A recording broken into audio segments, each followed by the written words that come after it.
Hello viewers, पिछले video में हमने कार्बनिक अभिक्रियाओं की क्रियाविधियों वाला चैप्टर आपको पढ़ाया था और प्रतिस्थापन अभिक्रियाओं के बारे में बताया था। दूसरी अभिक्रिया आज है योगात्मक अभिक्रिया या संकलन अभिक्रिया।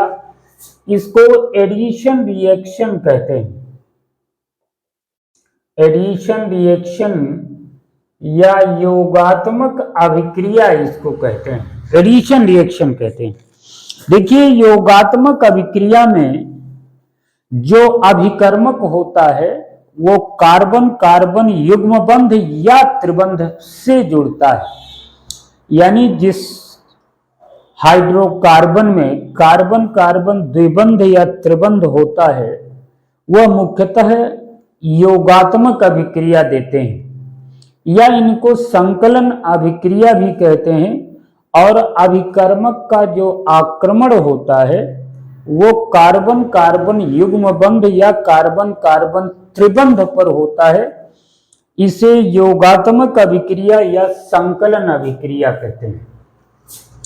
अब देखिए, जैसे कार्बन कार्बन द्विबंध है, ये एल्कीन है, एल्कीन है। इस पर HBr का आक्रमण होता है, हाइड्रोजन ब्रोमाइड का आक्रमण होता है। तो युग्म बंध में ये सिग्मा बंध है और ये पाई बंध है। पाई बंध कमजोर होता है। क्यों कमजोर होता है? क्योंकि ऑर्बिटलों का अतिव्यापन बहुत कम होता, ओवरलैपिंग बहुत कम होती है।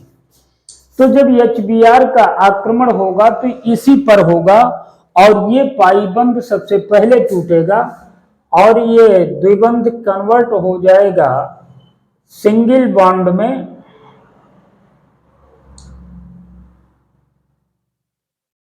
ये आपका बन जाएगा CH3CH2Br, यानी ये एथिल ब्रोमाइड हो जाएगा। ये एथिल ब्रोमाइड हो जाएगा। ये तो द्विबंध की बात है। जहां पर कार्बन कार्बन द्विबंध होता है वहां पर HBr का योग होता है। ये सममित एल्कीन है, ये सममित एल्कीन है, सममित एल्कीन है। सममित एल्कीन का मतलब वो एल्कीन होता है कि द्विबंध से जुड़े दोनों कार्बन पर बराबर बराबर हाइड्रोजन होगा, तो वो सममित एल्कीन है। लेकिन अगर हम ये कहें CH3CH डबल बॉन्ड CH2, इस पर HBr का योग होता है, तो ये मार्कोनी काफ के रूल के अनुसार होता है। ये असममित एल्कीन है, ये असममित एल्कीन है जिस पर HBr का योग होगा।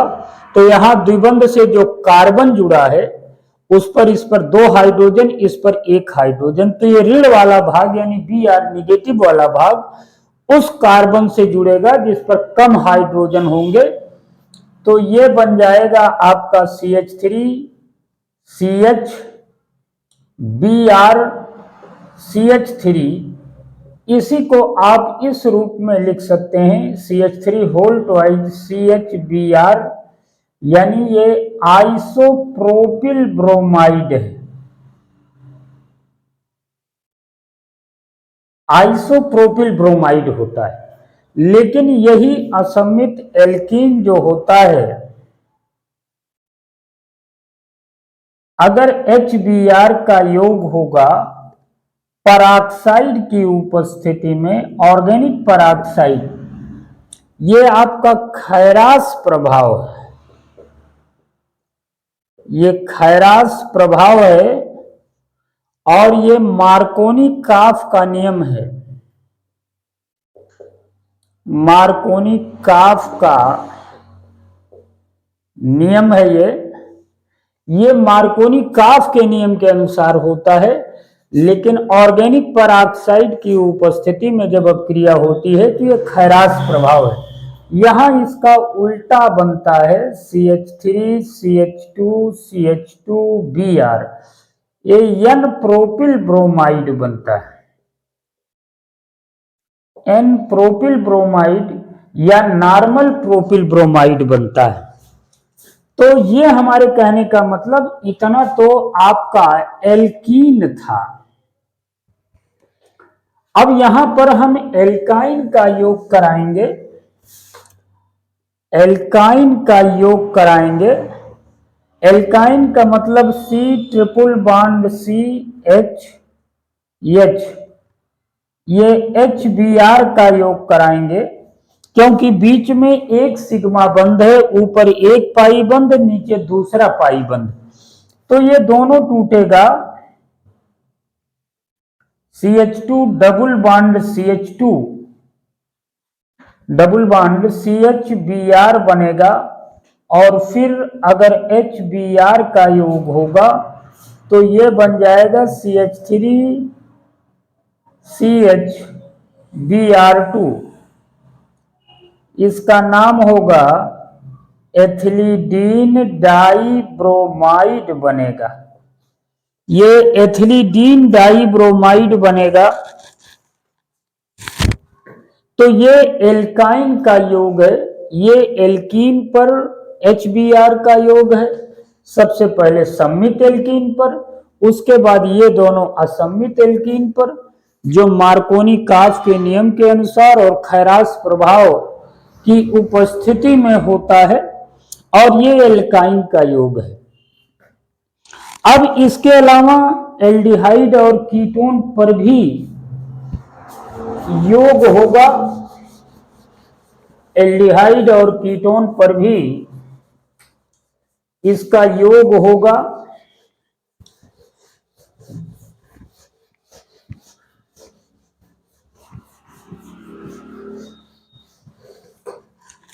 एल्डिहाइड और कीटोन जैसे CH3 यानी एल्डिहाइड एंड कीटोन पर भी इसका योग होगा, तो CH3CH डबल बॉन्ड O, ये एल्डिहाइड है, एल्डिहाइड पर HCN का योग होगा हाइड्रोजन साइनाइड का, तो ये हम देखेंगे यह O और यह H जुड़ जाएगा, तो ये CH3H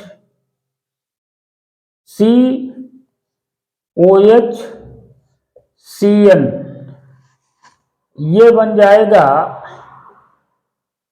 एल्डिहाइड साइनोहाइड्रिन बनेगा। लेकिन यही चीज अगर हम एसीटोन से कराते हैं, ये एसीटोन से अगर कराते हैं अभिक्रिया HCN की, तो ये बन जाएगा CH3COHCN, ये एसीटोन साइनोहाइड्रिन बनेगा, ये एल्डिहाइड साइनोहाइड्रिन, ये एसीटोन साइनोहाइड्रिन बनेगा। तो हमारे कहने का मतलब है जहां पर द्विबंध है वह अधिकतम योगात्मक अभिक्रिया ही देता है। अब हम एसीटोन पर जब HCN का योग होगा तो इस अभिक्रिया की क्रियाविधि हम बताएंगे आपको, इसी अभिक्रिया की क्रियाविधि आपको बताएंगे।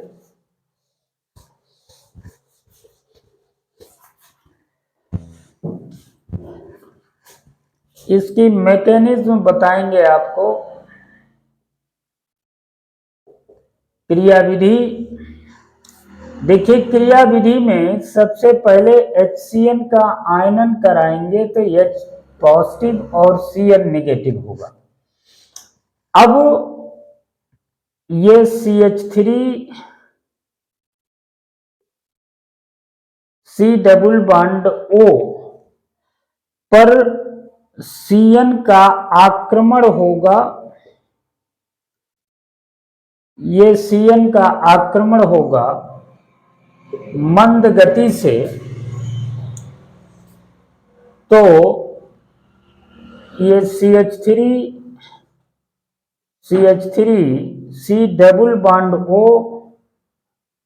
इससे Cn जुड़ जाएगा, तो फिर इस पर H पॉजिटिव दे देंगे तो तीव्र गति से अभिक्रिया हो जाएगी। तो ये अभिक्रिया हो जाएगी OH और Cn बन जाएगा। क्योंकि जब पॉजिटिव और निगेटिव होंगे तो अभिक्रिया तीव्र गति से होगी। ये एसीटोन साइनोहाइड्रिन, एसीटोन साइनोहाइड्रिन बनेगा। तो आज के वीडियो में बस इतना ही, अगला कल के वीडियो में।